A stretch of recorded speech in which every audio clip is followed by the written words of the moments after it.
Hello, welcome again to Miami Community Health. Live longer with Dr. Anthony Gonzalez. We're here for another important health show. Now, May is Skin Cancer Awareness Month, and we're going to talk about the largest organ in the body. Yes, your largest organ in the body is your skin. Do you know that the skin, if we were to lay it out, it'd be like the size of a large area rug. So skin is very, very important. It is the largest organ in your body. We're going to learn about skin and skin cancer today. So I brought an expert, a dermatologist, an expert on skin cancers to talk to us about it. Dr. Braghiroli, welcome. Hi, Tony. Thank you very much for having me here today. My pleasure. So please tell us, what makes you a skin cancer expert? So I'm a dermatologist, and I am from Brazil. As you know, it's a lot of sun there. So we have a lot of skin cancers in Brazil, and I had moved to Florida, what is another state, very sunny. So dermatology was always my passion, right? Doing medical school. And after I moved to US, I started working with skin cancer and be specialized in skin cancer and other technologies to diagnose skin cancer. And that's what you do nowadays. It's just day in and day out skin cancer. Yes, I'm a dermatologist at Miami Cancer Institute. So you have a cancer center for skin cancer, cancer clinic. So it's... And I heard that skin cancer is the most common type of cancer. 1 in 5 Americans, 20% of Americans will get skin cancer. Absolutely true. So if you add all the numbers of cancers in the world, all the cancers of all different organs, skin cancer is still more prevalent. Wow, incredible. Extremely prevalent. Incredible. But what we're going to learn today is that majority of skin cancer is not bad, right? Correct. Thank God, because if not, we wouldn't exist. Wow. All right. So first, let's start off. Tell us about skin cancers. What type of skin cancers are there? So skin cancer is extremely common. If you live like long enough, all of us, you have 1 or 2 in our lives. So the 3 more common are the basal cell, which is the number 1. Basal cell carcinoma is extremely prevalent. More than 3.6 million of people will be diagnosed with skin cancer in the US for this year of 2025. That's the expectation. So that's the most common, not aggressive at all most of the time. There are different subtypes, but less than 1% can be locally advanced, and 5% of this 1% can cause metastasis. So extremely rare, and most of the time can be treated with a simple excision. The second most common, it's called squamous cell carcinoma. Okay, also not very aggressive, but has a little bit more tendency to spread than the basal cell carcinoma. Although if you catch early, it's simple to treat. And the third more common is the melanoma. So that one, it's much more aggressive. Although nowadays, with all the technologies and information that you give to the patients, 99% is curable. Oh, wow, that's good to hear. So thanks for the technology and the education and information that we give to patients. So you mentioned the sun. You mentioned Brazil's sun, Florida's sun. So obviously the sun has an impact. You're going to talk to us about that. Yeah. Is it less common skin cancer in the areas of our country or the world where there is less sun? Yes. So the risk factor for skin cancer is multifactorial, right? The external factors for developing skin cancer, the number 1 risk factor is the ultraviolet light from the sun. So absolutely, the areas that has a higher incidence of sun exposure, direct sunlight, has a higher incidence of skin cancer. Although there are other risk factors like the skin phototype, patient that has fair skin with light eyes and blonde hair or red hair, they tend to have a higher chance to have skin cancer. So it's a combination of factors. So the number 1 risk factor, environment, is the UV, ultraviolet light from either sun exposure or tanning beds, but there are other risk factors as well. And does that apply also to melanoma? Because I've heard melanoma, like I remember a story of a colleague and acquaintance that had melanoma under the nail of their big toe. And how much sun are you getting under the nail of your big toe? So does the sun apply to all the skin cancers or just squamous, just basal cell? As I said, the skin cancer, the risk factor are multifactorial. So there are people that they live in very same areas and don't have skin cancer. Other people don't live in high, like sunny areas, and they have skin cancer. So the genetic plays a role on that. So there is a genetic component. Of course. Beyond the fact of fair skin. And yes, okay. there are some genetic disorders that increase the chance to have either or melanoma or squamous cell or basal cell carcinoma. There are different genetic predispositions for those. And you can have melanoma any part of the body. You can have melanoma inside the eye. You can have melanoma on the leptomeninges, the layer that covers, right, the nervous system. You can have melanoma in many different parts of the body. So as you mentioned, the acromelanoma, that is the melanoma that happens on the foot or on the hand, on the fingers, is the cancer that killed Bob Marley, right? He had this black spot on his toe that he thought was from soccer trauma, and he ignored. And even after he realized there was skin cancer, he decided to not treat it. Oh, wow. So for the African Americans, for example, the incidence of melanoma are more prevalent on areas that are covered. The genitalia, the mucosa, the nails. So all those areas should be checked.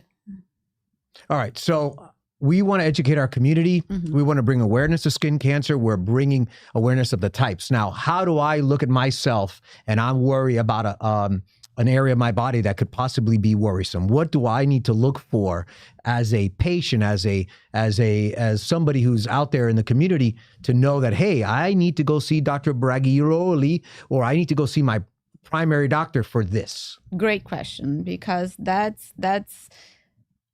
what changed everything. Early diagnosis changed the course of the skin cancers. And most of the melanoma, they are found by the patient itself or their relatives. So skin cancer can present in many different ways. So we start with the basal cell, which is the most common one. Can start with a red or pink lesion on the skin, or a lesion that starts to bleed or doesn't heal, ulcerate and form a crust, and then the crust falls off and form it again, but never goes away. Sometimes there's a shiny, pearly lesion on the skin, papule. Sometimes look like just a scar. So, okay, I never had a trauma, and I have a surgery here, but I have this scar. So those are red flags for basal cell carcinoma in general. Squamous cell carcinoma usually presents with a red scaly patch, rough surface, usually on the sun-exposed areas, like on the scalp for a patient that doesn't have hair on the face. And melanoma is the most popular, because you always talk about A, B, C, D, E. So, but what is more important for melanoma, I would say, it's new moles on the body. 80% of the melanoma we call de novo melanoma. There are melanomas that happen, lesions that happen in your normal skin. Only 10 to 20% develop from a previous mole that start to change. So new lesions on the skin. Usually melanoma, it's dark color, multiple colors with asymmetrical borders. Also can start to bleed or start to change in shape.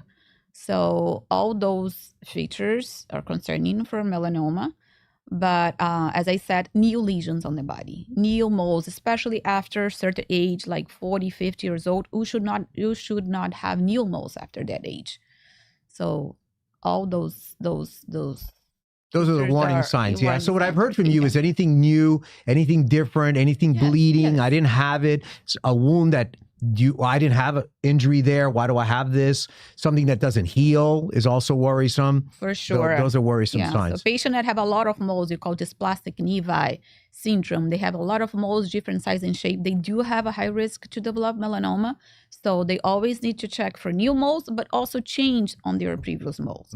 So nowadays you have technologies that help us to monitor their skin and avoid unnecessary biopsy. So go regularly to your dermatologist as well, especially if you have a lot of moles, you have all the risk factors for developing skin cancer. That way we can find things early. Now let's talk about sun and prevention of that sun. And let's talk a little bit about how to protect ourselves. Tell me about, sunscreen, tell me about hats, clothing, what is the best, what is not useful. I've heard stories about SPF of 100 doesn't make a difference, right? So talk to us a little bit about that. Yes, that's also great questions. So as you mentioned about the risk factors, genetic disorders, like having a lot of moles, have fair skin, we cannot change that, right? That's our characteristic risk factors, and then you need to work on that with that. Sun exposure, that you can do something. So that's the way to do to prevent skin cancer. Avoid direct sun exposure. Although I always tell my patient, you go out, you do your outside activities, this is good for your mental health. That's important, but learn how to protect your skin. So go out, live your life, but protect your skin.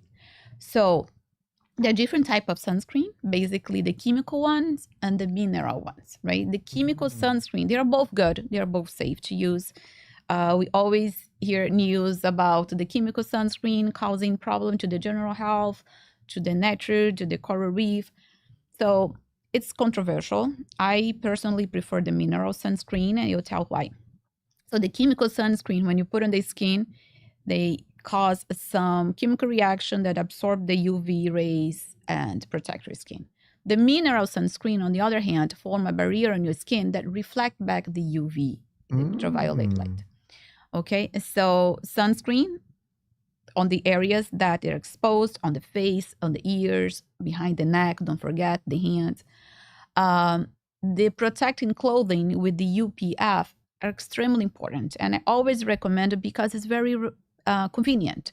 You don't need to put the sunscreen below on the area that are covered. So I do think the protecting clothing are the way to go, especially for kids. And then sunscreen on the area they are exposed. Avoid direct sunlight on the peak hours of the day from 10 a.m. to 4 p.m., especially here in Florida. You have longer hours. And with the summer coming now, and everybody on the beach, yep. What you can teach for the kids, for example, if the shadow is smaller than your height, it's because the sunlight it's pretty strong. Then you should play on the shadow, you know. So avoid the peak hours, use sunscreen, protecting clothing, hat, sunglasses are important. As I said, melanoma can happen on the eyes as well. And reapplying. So how do we know the difference between a chemical and a mineral? I don't know. Is it? It's on the label. It says mineral? It says there, mineral. The label doesn't say chemical. They say mineral. Everyday, we don't want to use brand names, but our everyday sunscreen is chemical? Is that what everybody... No, not really? Nowadays, I mean, if you go to the pharmacy, the drugstores, we see more minerals than the chemical sunscreen. So you want to look for the sunscreen that says mineral? Yeah, but it doesn't say, you can look on the label, zinc oxide or titanium dioxide. That's the ingredient for the mineral, the physical. Mineral or physical, they're the same. Okay, so zinc oxide or titanium oxide? Or titanium dioxide. So the SPF that you asked me, usually it's true. The research showed that there is no much difference if you use more than 30. Doesn't add much protection. However, the study also showed that we do not apply the right amount of sunscreen on your skin. So the right amount to apply if you go out to the beach or play outside is like 1 tablespoon for your face. 1 tablespoon of sunscreen for each arm. That's 1 tablespoon for the trunk, the front, 1 tablespoon for the back, 1 for each side of the leg. It's a lot, and you don't do that. So increasing the number to more than 50, you kind of compensate that. So I do recommend more than 50. Usually because that factor, you know. And what about the spray versus the creams? Another good point, because like think about a wall, right? If you want to paint this wall, if you just spray, you need to do multiple times to have a good coverage. If you paint, it's different. So it's okay to use the spray, but do multiple layers. Wow. Okay, and you talked about kids. Obviously the kids, it's okay sunscreen on the kids, it's safe? After 6 months of age. Okay. Before that, the kid should not go direct on sun exposure, right? Okay. The body surface, it's for the skin, it's more surface of skin for the body size. So it's the increased risk for sunburns and the absorption of the sunscreen. So you should avoid sun exposure 6 months until 6 months of age. After that, protecting clothing is ideal. Right, the clothes with the UPF, with sun protection, and the mineral or physical sunscreen on the areas that are uncovered. I do not recommend spray for kids because it can go on their eye, especially for the face. Okay to use on the legs, but The cream, be yeah. mindful about the amount that you have to apply. And how often should we be reapplying that sunscreen? Depends of the activity that you're going to do. So for daily use, for example, I leave my house in the morning, I stay in the office and my clinic the whole long day. Do I need to reapply? No, right? You're covered. You're inside. You're not exposed to the sun. Maybe if you go out, you reapply on the area they're uncovered. For daily activities, if you go out to the beach to do sports, every 2 hours, that's recommended. If you go play in the water, then every 80 minutes. Oh, wow. Okay. Yeah. And like if you like to ski, it's very important to use sunscreen. Because of the reflection. Because there is a reflection, and so you have a double reach for the sun. And there's some of these sunscreens that are they say that they are impermeable, waterproof, and they don't wash off. True, not true? Waterproof doesn't exist. Any sunscreen is waterproof. They should not even advertise that. It's water resistant. So if the labels say water resistant, that means they will protect for 80 minutes. Okay. Then you need to reapply 80 minutes. Doing activities outside 2 hours, and daily use maybe reapply like the middle of the day. So choosing the right sunscreen, mineral, that's what I prefer, but it's safe to use the chemical. If a patient think that the mineral sunscreen is too greasy or white, and nowadays you have very good formulations, it's okay to use chemical, better than nothing. More than 30, I would go more than 50, the SPF. Broad spectrum, that means that protect against the UVB and UVA rays. And water resistant if you're doing outside activities. Wow. Great advice on the protection and modification of the risk factor, no doubt. Okay. So now we talked about somebody who has moles on their body and they're worried. And how often should they be checked, and seen? And, who should be checking them? Your spouse, especially if you have them on your back, you can't see them. Your doctor. Talk to us a little about surveillance of people with moles. Yes. So having a lot of moles, having more than 40 moles on your body does increase your risk of having melanoma. That being said, as you mentioned before, most of the melanoma happens on your normal skin. And 20% from a previous mole they start to change. So usually patient that has a lot of moles and have this plastic nevus syndrome, we do recommend to be checked every year. Actually, everybody should be checked once a year for skin cancer screening to check for any lesion on the body. Not only moles, because these you're thinking about melanoma, but to check for basal cell and squamous cell.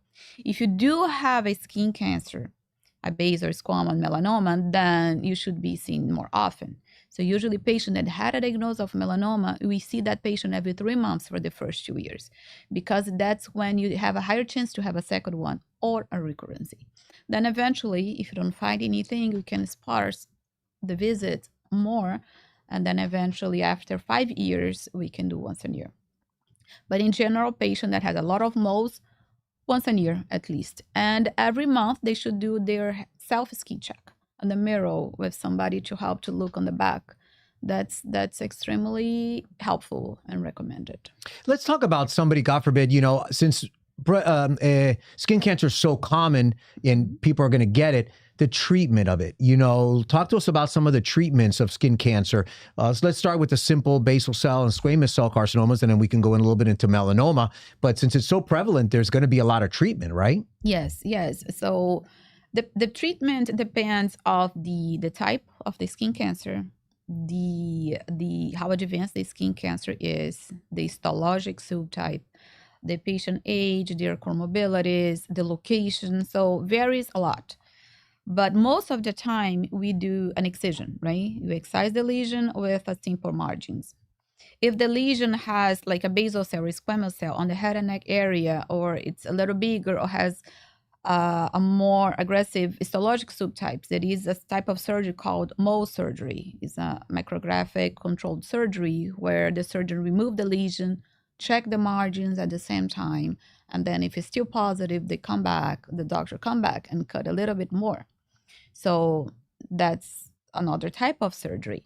So for very superficial type, like basal cell superficial, that is not on the face, maybe on the trunk, and the patient doesn't want to have surgery or cannot have surgery, we can treat with topical chemotherapy creams. Mhm. And for more aggressive disease, we have nowadays not only chemotherapy, but you have the what you call immunotherapy and target therapies for those lesions that are more advanced and cannot be excised with surgeries.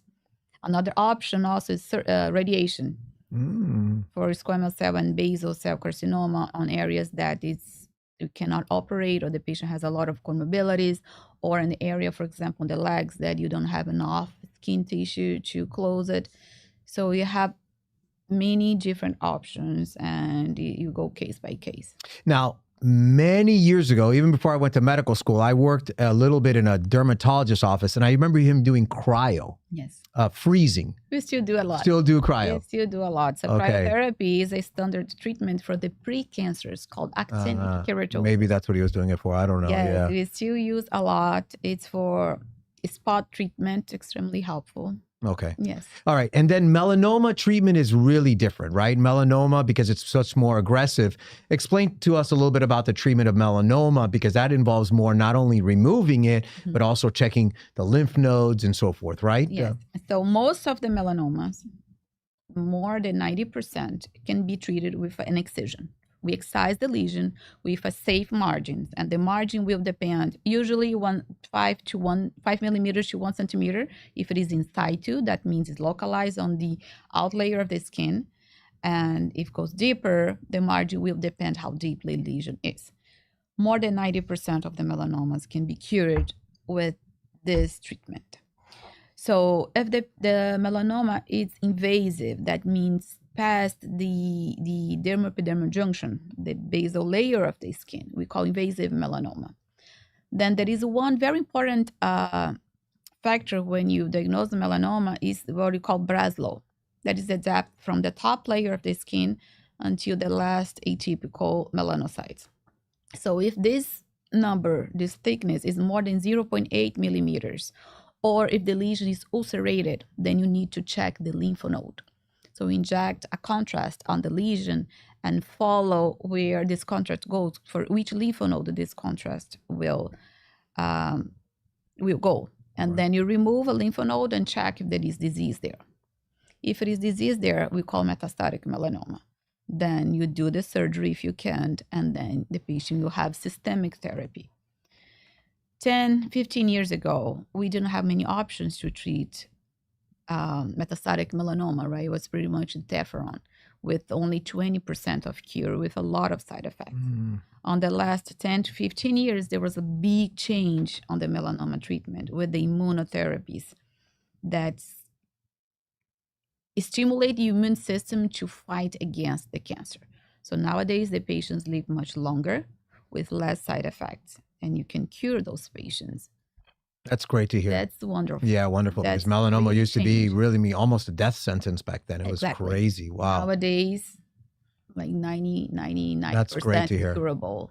Good to hear. Well, we made a lot of progress. Now, I know that you guys have made a lot of progress, and you guys have great instrumentation at Miami Cancer Institute with regard to diagnosing and surveilling patients. Talk to us about what's the new technology, and you have a patient who comes in and may be at high risk. How are you guys using the technology and the instrumentation that you have nowadays to kind of make an early diagnosis? Early diagnosis, and also to prevent unnecessary biopsies. So Oh, in the past, wow. you used Okay. to see all these patients with atypical mole syndrome, dysplastic nevus, and they come and I still see that. Oh, I used to go to a place, and every time I go, I have 1, 2, 3 lesions removed that came back benign.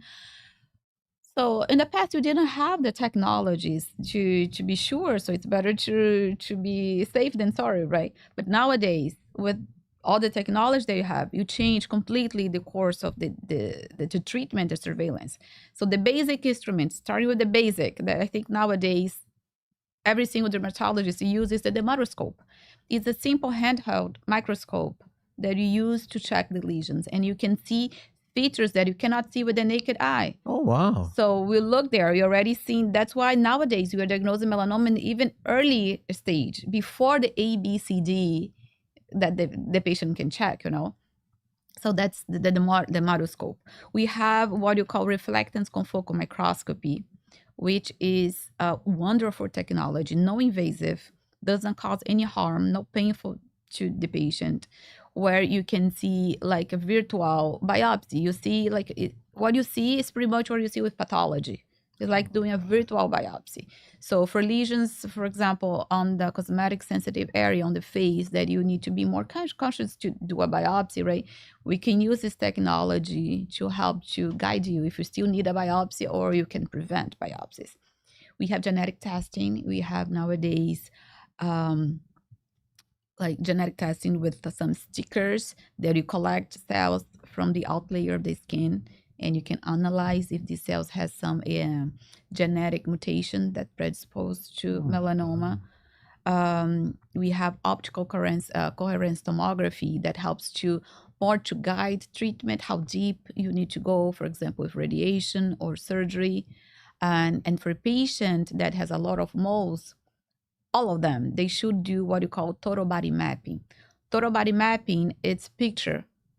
It's a baseline set of picture of the entire skin that help us to monitor those moles over time. So that way we can see what is new, because like you see, I don't know, 1,000 patients a month. No, I yeah. don't know, and you can remember everything, right? No. So having this baseline photograph, every time the patient comes and you open, we see what is new and you see what is changing. So that's the two red flags, right, for melanoma: new lesions and previous moderate changing. So that way, for example, the patient, I think that's new. You open the picture and you see that it's there, it's not changing, so you can avoid this unnecessary biopsy. Otherwise, you're gonna remove it, right? You think it's new, the patient thinks it's new. So what you have at MCI, you do have all this technology. You have the reflectance confocal microscopy that we use a lot, not only for diagnosis, but to help to map the margins for surgery, for melanomas, and also for radiation therapy, to see how big the margin should be. The total body mapping system that you have there is called Vectra. Is the only one who does the 3D imaging of the entire surface of the skin with very high resolution and artificial intelligence integrated to the machine. Yeah. So nowadays we have That's a incredible. lot of things to help You guys us. have made a lot of progress. I will tell you, in like 20 years, it made a lot of progress in this. And congratulations. Imagine the future. Oh my God. What is in the future? AI now is the hot of topic, course. right? You think it can predict, maybe looking at a lesion and say, probably this will be at high risk in 5 years from now? I think it's going to help a lot, at least to triage patients. You know, like nowadays you have app on the phone that analyze the moles and give a score. Oh, this is the high risk. So at least going to guide the patients to seek for medical care early instead of ignoring, right, something. I think it's the combination of the technologies and the medical care. You're going to find the skin cancer very early. Very early, even more. But what we learned is prevention. That's what I preach on my shows: prevention, whether it be healthy eating, lifestyle, exercise, no smoking. In this case, with the largest organ in our body, the sun is really the risk factor that we have to control. And I think that what you've pointed out, and you've really told us how many different ways we can protect ourselves from the sun. Yes, the ultraviolet light from sun and tanning bed exposure. There are other risk factors, like, for example, smoking does increase the risk for skin cancer in general, especially on the head and neck area, squamous cell carcinoma, some type of virus, HPV, papillomavirus, human virus, can also increase the risk for squamous cell carcinoma, previous burn, right, scar from burn, previous radiation. There are other risk factors. Wow. Well, I want to thank you. Thank you for what you do at Miami Cancer Institute at Baptist Health. Thank you for taking care of our patients. And thank you for being such a specialist in cancer and in skin cancer, the largest organ in our body. Thank you. Sure. Thank you for having me here. I had the opportunity to increase awareness of skin cancer. So, right, great. Thank you, Tony. My pleasure. So, as we always say in Miami Community Health, obviously educating you, informing, creating awareness, and bringing education to our community. We know that the skin is the largest organ in the body. It's the most common type of cancer that exists, and you have to take care of yourself and your family. So protect yourself from the sun. Obviously, put on that sunscreen. You've learned about the different types of sunscreen and the SPF, the protective clothing, and obviously prevention is better than obviously the treatment. But if you, God forbid, have a concern, we have Dr. Braghiroli and everybody at Miami Cancer Institute that obviously can help you with your concerns. So once again, Dr. Anthony Gonzalez from Miami Community Health.